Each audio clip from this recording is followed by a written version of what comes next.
Difícil, é difícil.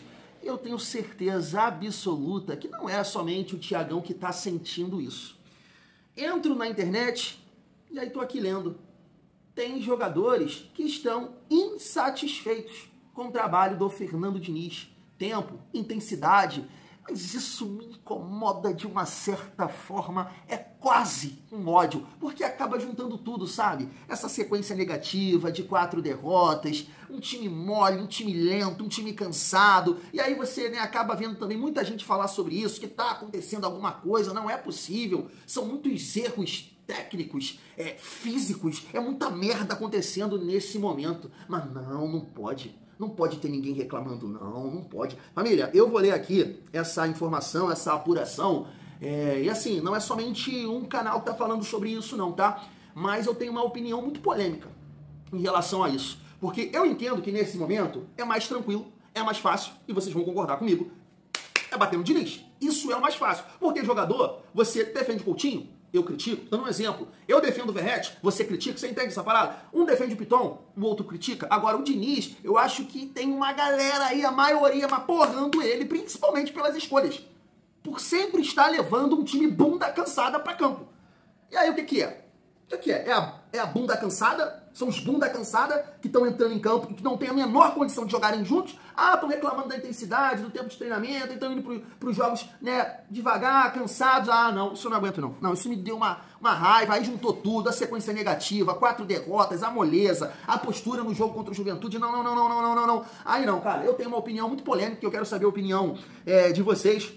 Além de falar aqui da renovação do Ryan, e mais um time aqui me parece interessado nesse jogador, né, um time grande na Europa, falar aqui sobre os jogos, né, de hoje, Juventude e Cruzeiro, Bahia e Fortaleza, esses dois jogos que eu acompanhei, né, assisti, os dois jogos, 90 minutos, pra gente falar do resultado em si, de alguns jogadores aqui, até mirando também o jogo do Vasco contra o Bahia, porque o Fortaleza ganhou do nosso próximo adversário. Tá acontecendo agora Corinthians e São Paulo, né? O São Paulo acabou de empatar no momento que eu estou gravando aqui o vídeo, e às 9h30 vai ter Ceará e Internacional, e aí a gente fala um pouco sobre isso no vídeo de amanhã, família vascaína. É isso, nesse momento tá aqui 1-1. É isso, vamos lá, família. Deixa eu falar com vocês, e rapidamente aqui, eu tô até esquecendo, né, cara, de falar da Golcase, dá lá uma moral na Golcase. Esses vídeos eu até acabei esquecendo de falar, porque assim, sem clima, né?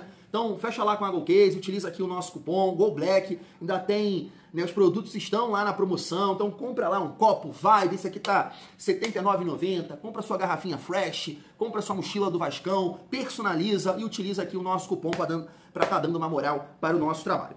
Se inscreve, deixa o like, ativa o sininho, comenta e hype o vídeo. Família, deixa eu falar com vocês aqui sobre a renovação do Ryan. Eu tava até vendo esse vídeo, mas acabei não comentando no nosso vídeo da parte da tarde, né, que o jornalista lá da ESPN falou que entrou em contato com um membro da diretoria do Vasco e disse que a renovação do Ryan tá próximo de acontecer, tá? Assim, o Ryan ontem, família, também acho que foi muito mal, mas se dá pra tirar um ou outro jogador pra mim, foi o Léo Jardim, o único que salvou, o único que se salvou, o único, salvou. Eu tava até pensando aqui já no nosso pós-jogo, pô, lei do ex funcionou. Se o Vasco segura um empate ali, eu falei, a lei do ex funcionou, porque o Léo Jardim tava salvando. O Léo Jardim pegou até pensamento, né?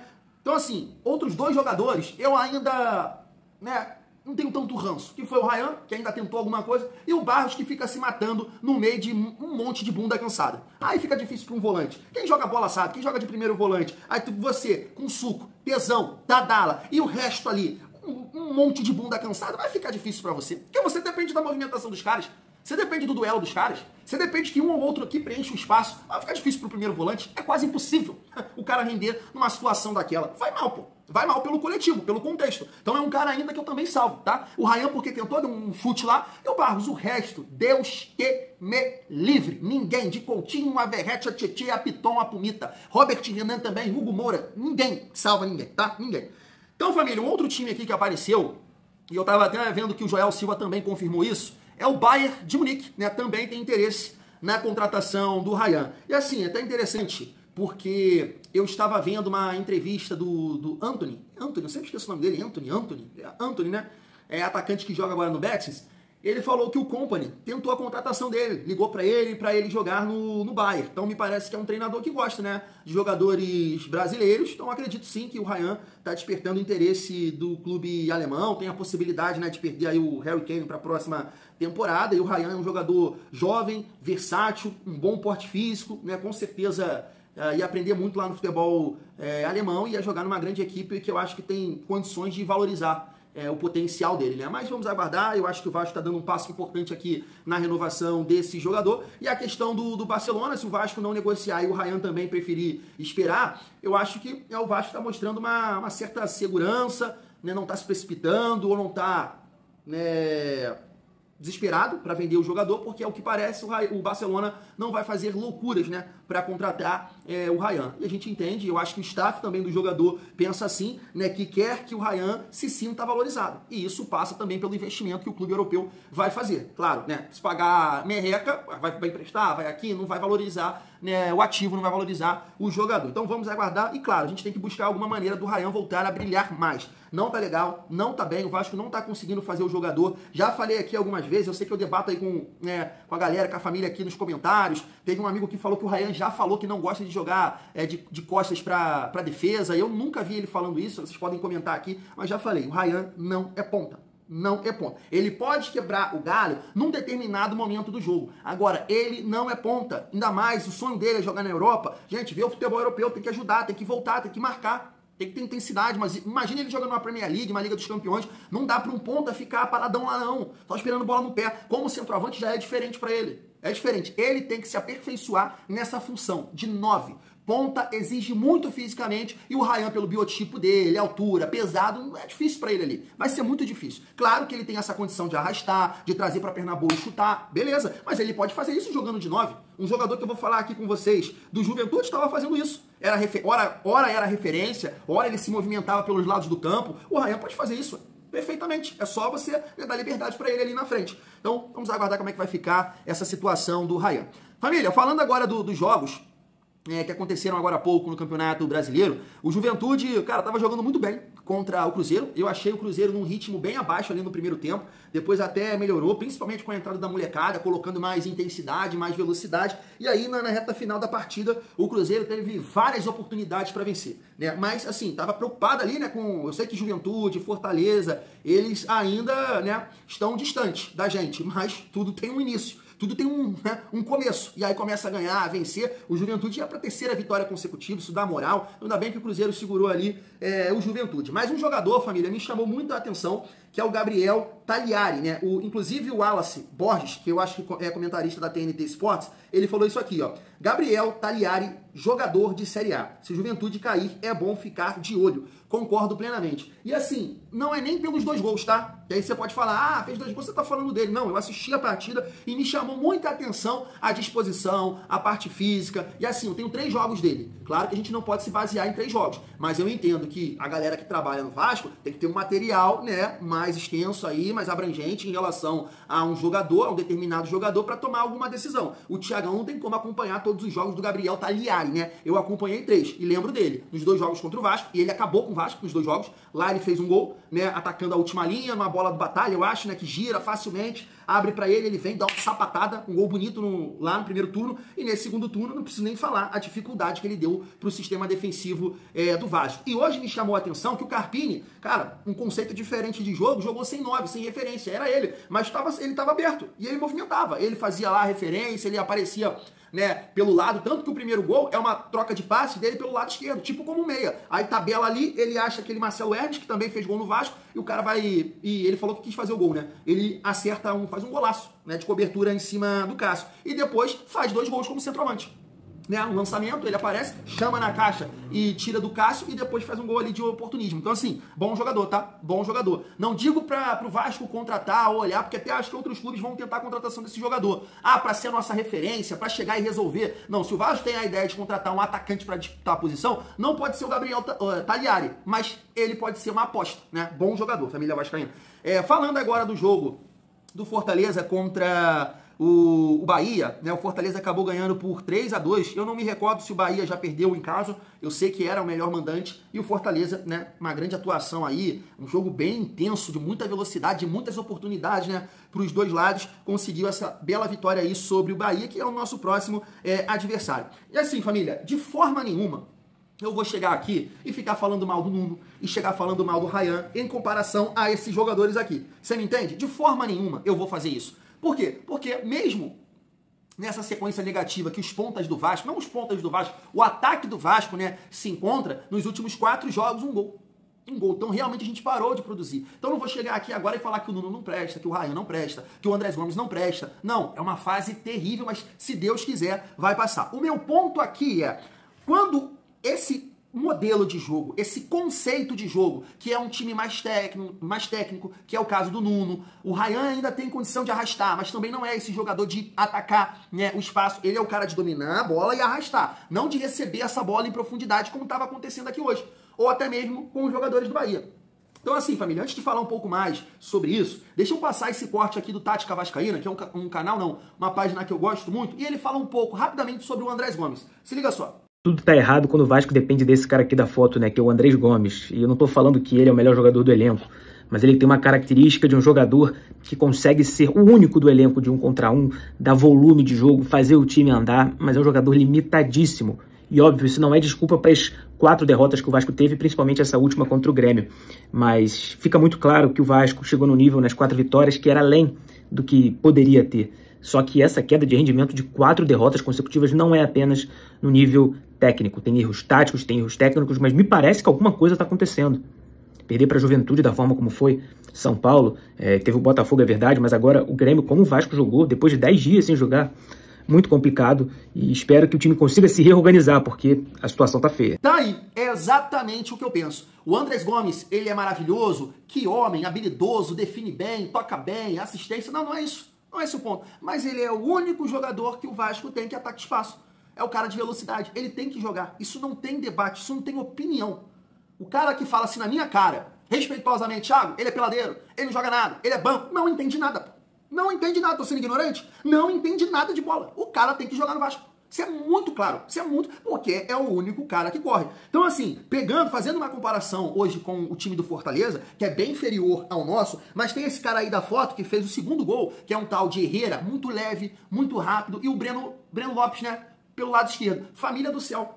Toda hora, né, o Fortaleza era esse passe em profundidade e pegava o Bahia, né, de uma forma ali, a defesa exposta. Coisa que se fosse hoje com a gente, por exemplo, o Vasco hoje enfrentando o Bahia, a gente não ia conseguir aproveitar, porque a gente não tem correria, a gente não tem essa condição de o Bahia pressionando, de o Bahia atacando, e criou diversas oportunidades o Bahia, né, com o tal de Ademir, vai dar muita dificuldade lá pro Piton, Jesus amado, já faça a sua oração aí, e o tal de Pulga, ainda bem que o PH volta ali, que vai passar sufoco, os dois correndo muito. Então, qual é a nossa condição nesse jogo contra o Bahia? É tentar replicar isso. Não dá pra você chegar lá no domingo e voltar e entrar em campo com o Tietê, com o Verratti. Isso é caso de demissão, Diniz. Isso é caso de demissão. Hoje o que o Fortaleza fez? Baixou as linhas, contra-ataque. Baixou as linhas, contra-ataque. É isso, não tem o que fazer, irmão. Não tem outra opção. Porque esse conceito técnico de ficar tocando a bola tá manjado. Os caras não estão conseguindo, as coisas não estão fluindo, estão roubando a nossa bola e entrando na cara do gol do Léo Jardim com uma facilidade tremenda. Eu não estou dizendo que o Fortaleza se defendeu bem, que não foi o caso. O Bahia criou muito, criou até para ganhar. Criou até para ganhar. Mas o que eu digo é que nesse momento que o Vasco se encontra, o Vasco não está se defendendo e nem criando. De 4 partidas, uma a gente criou, que foi contra o São Paulo. As outras 3, nada. Então chegou a hora de mudar esse conceito. Tentar repetir, por exemplo, o que o Fortaleza fez. Ter jogadores de mais explosão, de mais força na frente, para trazer essa dinâmica de repente, conseguir pegar o adversário à defesa exposta. Coisa que a gente não conseguiu contra a Juventude, Botafogo e Grêmio. A gente não chega tocando e não tem velocidade. E aí fica assim uma coisa surreal. Contra o Botafogo, a gente ainda chegou com o Andrés Gomes. É o que eu tô falando. Não pode ficar de fora, tá, família? Então, assim, uma bela vitória aqui do Fortaleza. Esse Herrera eu nem vou falar porque assisti ele agora, pouca coisa. Não vou falar que é um jogador interessante. O Matheus Pereira tem muita técnica, tá? É um volante que eu já falei com vocês. Muita qualidade, passe longo. Mas eu tava vendo o comentarista falar que no segundo tempo ele sente, ele cansa, ele não tem tanta intensidade. Eu já fiquei assim. Mas né, não é um jogador ruim, não. E o Pierre é muito parecido com o Barros. Jogou muito hoje, pega pra caramba. Eu vi muita gente falando do Pierre aqui também. E assim, família, só pra gente projetar esse jogo aqui contra o Bahia, eu tava vendo essa postagem aqui lá na Super Vasco e colocou aqui, ó, as opções de Diniz para escolher o substituto de Coutinho contra o Bahia. E aí ele coloca aqui, não tô criticando ele não, né? Mas ele coloca aqui, claro, Matheus França, a possibilidade do Nuno jogar de meio armador. Mas aí o que me chama a atenção é quando ele fala aqui do Verratti. E assim, aí não, família. Aí não. Ele fala aqui, ó, além do Pirata, Fernando Diniz também tem David para deixar o time mais ofensivo. Não. Pirata não. Pirata não. Não dá. Não dá pro Pirata, não dá pro Tietchan nesse jogo. Não dá, não dá. O Nuno, eu vou defender o Nuno de meia armador. Assim, se ele pegar Matheus França de 10 na do Coutinho e Nuno lá, já é um erro. Já é um erro. Saúde. Saúde. Nuno de meia, David pelo lado esquerdo. E repito, não é que eu gosto do David, não. Ah, que o David entrou bem. Ele foi uma merda. Ele entrou mal de meia, errando tudo. Mas ele tem mais saúde pra jogar ali. Andrés Gomes pela direita e Ryan de centroavante. É isso aí. Qualquer coisa diferente disso, repito mais uma vez, já é sacanagem. Se chegar lá contra o Juventude, com o Tietchan, com o Verratti, sacanagem. Covardia com a cara do torcedor. Esse é o ponto. É muita gente cansada. É muita gente cansada junto. E a intensidade que eu vi o Bahia jogar hoje, derrota certa. Derrota certa. Derrota certa. Vai por mim. Quem assistiu o jogo hoje e viu a dificuldade física que o Vasco teve contra o Grêmio, vai ver que aquele Pulga e que aquele Ademir vão fazer um salseiro na nossa defesa, família vascaína. E aí eu finalizo aqui o nosso vídeo com essa apuração do canal Na Torcida Vascaína. Isso aí, ó. Parte do elenco insatisfeito. Vamos lá, ó. Sobre a queda de rendimento do elenco do Vasco, recebemos a informação de que um dos motivos seria a carga de trabalho excessiva aplicada nos treinamentos. Na visão de parte do elenco, a carga de trabalho e o período dos treinos têm sido pesados e os treinamentos estariam provocando um desgaste físico que prejudica o desempenho do time nos jogos. Vale ressaltar que o elenco não está rachado, mas há uma discordância por parte dos jogadores e da comissão técnica em relação à forma como os treinamentos vêm sendo aplicados. Tá aí, a apuração do canal Na Torcida Vascaínos. Eu vi outros canais também já comentarem sobre isso. Eu tenho uma opinião bem polêmica em relação a isso. Beleza, de repente, né, com a ajuda do departamento médico, né, que tem todo um aparato para observar musculatura, cansaço, desgaste, então pode, né, ser que o Diniz, junto com os jogadores, possam encontrar um meio termo com a ajuda do departamento médico, é fisiologia, né, que fala? Perfeito. Show de bola. Agora, não venha nessa cara feia, nesse calvo, nessa cara inchada, que eu tô gordo novamente, né? Me meter uma dessa. Lá ele. Não vem com essa. Não vem com essa. Porque assim, antes do Diniz, o Vasco já perdeu de forma vergonhosa essa forma cansada, essa bunda cansada, os bunda cansada, contra o Poreto Caberro, ou você não lembra? Tomamos de 4. A maior derrota da história de um time brasileiro para um time da Venezuela. A gente perdeu pro Corinthians assim. A gente perdeu pro Ceará lá assim. A gente perdeu para quem aí antes do Diniz chegar? Tem derrotas aí dessas, sem intensidade, cansado, sem contra-ataque, sem defender bem.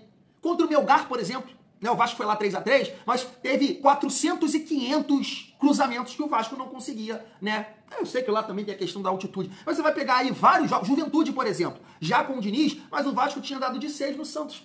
Chegou lá, foi andando contra o Juventude. Então assim, família vascaína, não me convence, tá? Não me convence. Se tem alguém reclamando, se tem alguém querendo demissão do Diniz, se tem esse zuzuzu, manda embora. E não interessa se é líder do elenco. Ah, perdeu o grupo no ano que vem, manda o Diniz embora também. Mas manda quem tá reclamando também. Manda quem tá reclamando. Não interessa quem seja. Se é o Verratti, se é o Coutinho, ou qualquer um que seja. Tem que mandar embora. Porque essas derrotas, essa questão física de intensidade, não é de hoje. Não é de hoje. Isso já acontece até antes do Diniz. Essa moleza que existe no elenco do Vasco, que na minha opinião é uma questão de característica, de montagem de elenco. A montagem do elenco é errada. Falta, como o amigo do Tática Vascaína falou, o Vasco só tem um jogador de intensidade, de velocidade, que é o Andrés Gomes. E o Ryan que arrasta. O resto é moleza. O resto é cansado. E aí, para se defender um jogo sem bola, fica muito difícil. Então não me convence essa questão aqui dos treinamentos do Diniz. Eu acho que pode ser até uma questão. Eu lembro que teve um jornalista que cobre o Fucê, que fala que o Diniz, né, com o passar do tempo, tem esse desgaste com o elenco, das cobranças, treinamento, né, porque internamente isso vai cansando. É o cara que grita, que abraça, não tem essa. Chega um ponto que irrita, mas não é o caso hoje. Não é o caso hoje. Não é, família. O caso hoje são as escolhas do Diniz. Isso bota em qualquer outro time. Tietchan, Verratti, Coutinho, Nuno se arrastando, o Piton que não tem essa força física. Gente, é muita gente bunda cansada. não é treinamento, não é intensidade. Isso já acontecia no Vasco, tô te citando aqui. O que foi aquela derrota pro Puerto Cabello? Os caras passando o carro em cima da gente, time de pelada, passando o carro por cima da gente fisicamente. Não é isso. Não é. Diniz, pelo amor de Deus, se isso tá acontecendo no Vasco, vamos azeitar a casa aí, vamos botar ordem nisso daí e para de botar a bunda cansada. E se tiver alguém reclamando porque não tá jogando, da forma que gosta, isso, manda embora, Pedrinho. Manda embora. Não importa se é líder do elenco, vai pra casa do... Porque as derrotas não estão acontecendo por isso. Não estão acontecendo por isso. Abre o olho. Nessa situação, família, apesar de cobrar muito aqui o Diniz, de realmente estar revoltado com algumas coisas que ele faz, eu tô do lado dele. Tem que trabalhar, pô. Tem que correr. Um time mole. Por exemplo, o Coutinho. Se tá reclamando, não sei. O Coutinho tá tendo a melhor sequência dos últimos anos da vida dele. Vai reclamar, tá conseguindo jogar, tá sempre no campo. É mole porque faz parte da essência dele. Mas ele tá jogando, pô. Quem tá reclamando? Quem tá falando disso? O Tietchan, manda embora. Verratti, manda embora. O próprio Coutinho, vaza. Vaza. E aí perdeu o grupo, vaza de mim também. Mas não pode, não é justificativa para as 4 derrotas. Não é. São erros técnicos, físicos e escolhas do Diniz. Diniz, mesmo se o Vasco estivesse trabalhando da forma que alguns jogadores, né, gostariam de estar trabalhando, com esse time, com esses jogadores, Verratti, Coutinho, Tietchan, Nuno se arrastando e Piton, né? Piton, amigo pontuou aqui, o Vasco perderia na intensidade. O Vasco, porque isso é biológico, gente. Isso é característica, não tem nada a ver com intensidade de treinamento. Mesmo assim, treino ajustado, do jeito que eles gostariam, o Vasco ia perder. Para todos os times, em questão de intensidade, para todos os times. Então não é justificativa. Me incomoda demais essa galera que tá recebendo em dia, tá melhorando a estrutura com esse tipo de posicionamento. Toma vergonha na cara. Toma vergonha na cara, seus bunda cansados.